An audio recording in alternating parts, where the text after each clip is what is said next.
ഞാൻ മുല്ലത്തടം ഡാലി മുക്കാഞ്ഞിരം അഥവാ സോമൻ ഭോപ്പാൽപുര.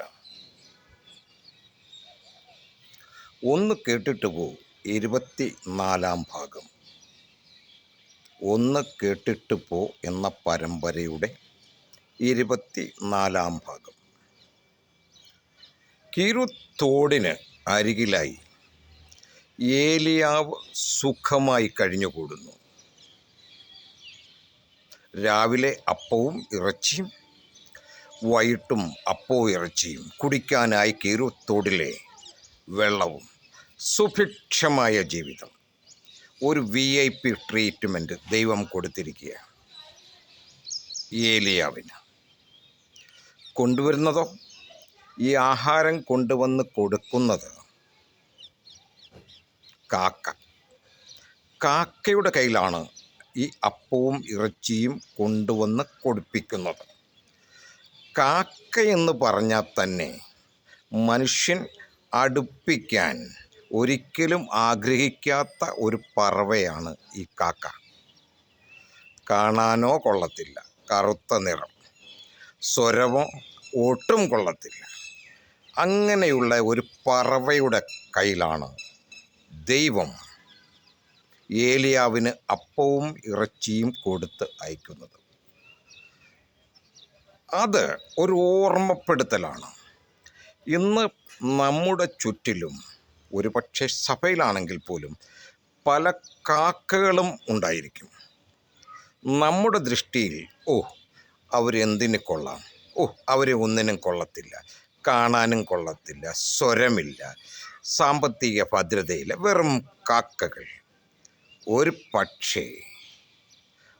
പക്ഷേ ഇവകളായിരിക്കും ഒരു സമയത്ത്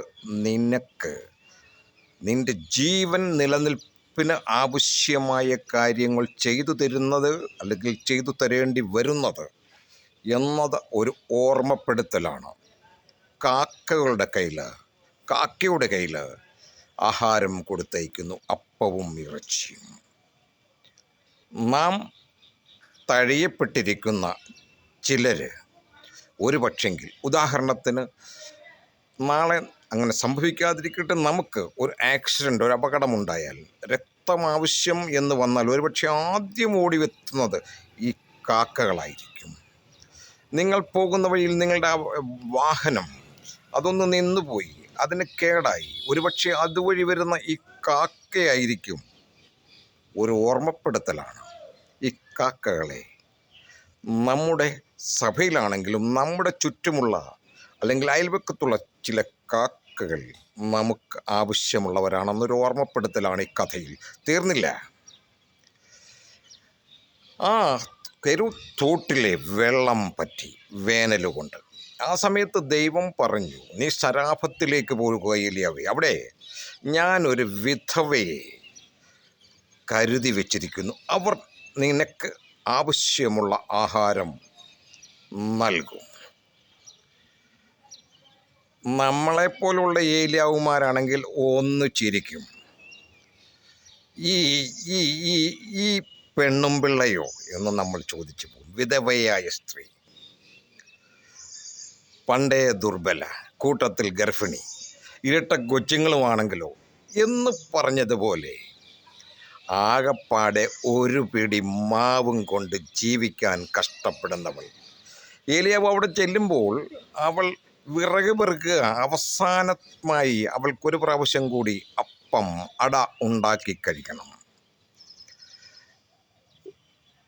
ഈ ഏലിയാവ് പറഞ്ഞു, എനിക്ക് അല്പം വെള്ളം വേണം, കുടിക്കാൻ തരുമോ എന്ന് ചോദിച്ചപ്പോൾ അവൾ വെള്ളമെടുക്കാൻ പോകവേ ഏലിയാവ് പറഞ്ഞു, കൂട്ടത്തിൽ എനിക്കൊരു അട കൂടി കൊണ്ടുപോരണേ.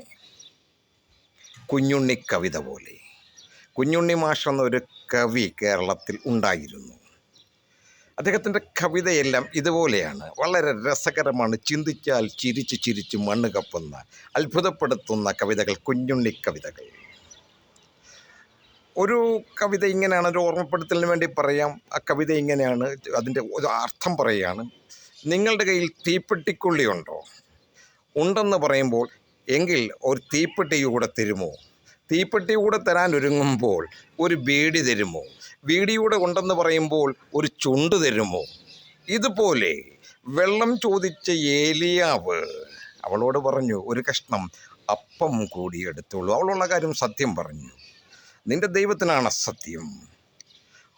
ഒരു പിടി മാവുണ്ട്, 2 അടയ്ക്കുള്ള മാവ്.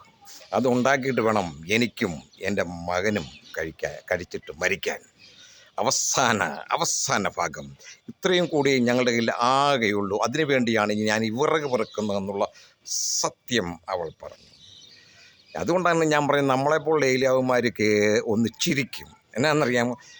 ഞാൻ VIP ട്രീറ്റ്മെൻറ്റിൽ അപ്പവും ഇറച്ചിയും കഴിച്ചിരുന്ന എനിക്ക് വേറൊരു ഭാഷയിൽ പറഞ്ഞ ദൈവം എല്ലാ നന്മകളും തന്നിരുന്ന ആ സമയത്ത് നന്മകൾ ഒന്ന് കുറഞ്ഞപ്പം എന്നെ പറഞ്ഞു വിടുന്നത് എവിടേക്കാ? നമുക്ക് തന്നെ അത്ഭുതം തോന്നില്ലേ?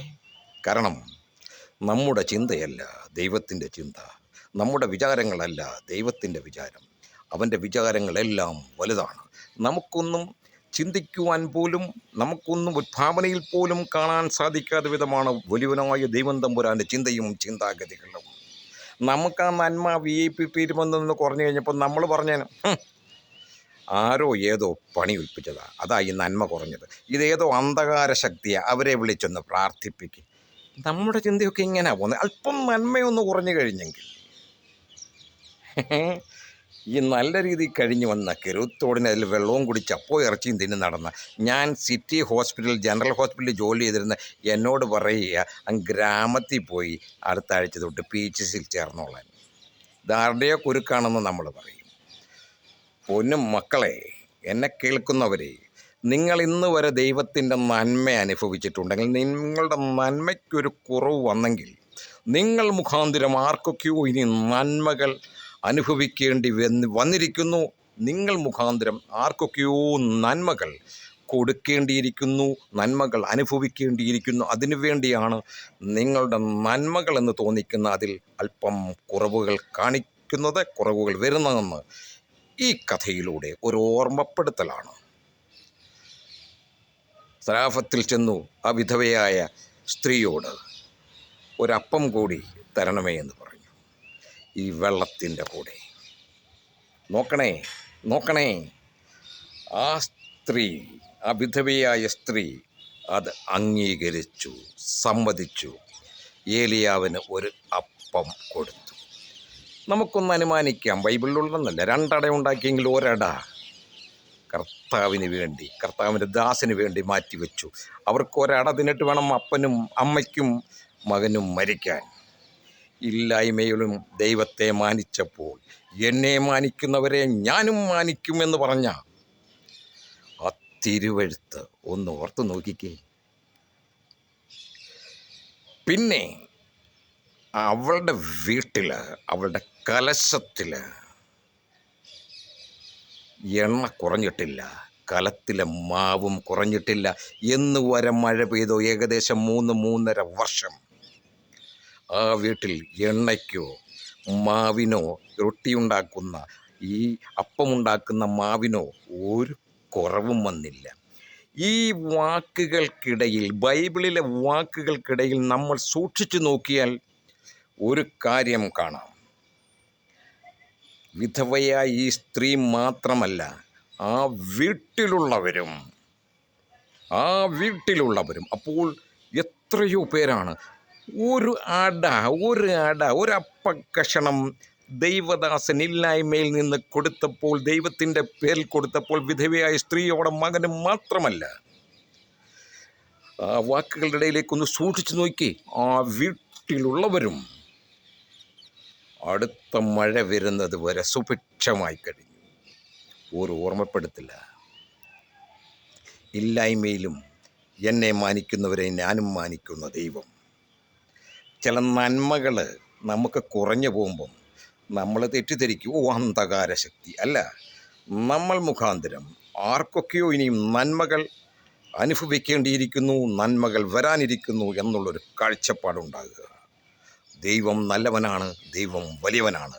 അവൻ നല്ലതല്ലാതെ ഒന്നും തൻ്റെ ഭക്തർക്ക് വേണ്ടി ചെയ്യില്ല എന്നൊരു ഓർമ്മപ്പെടുത്തലോ കൂടി കരുതുന്ന ദൈവം, കാക്കുന്ന ദൈവം, അത്ഭുതമന്ത്രി, വീരനാം ദൈവം, നിത്യപിതാവ്, സമാധാന പ്രഭു, എത്രയോ പര്യായ പദങ്ങളുണ്ടവന്.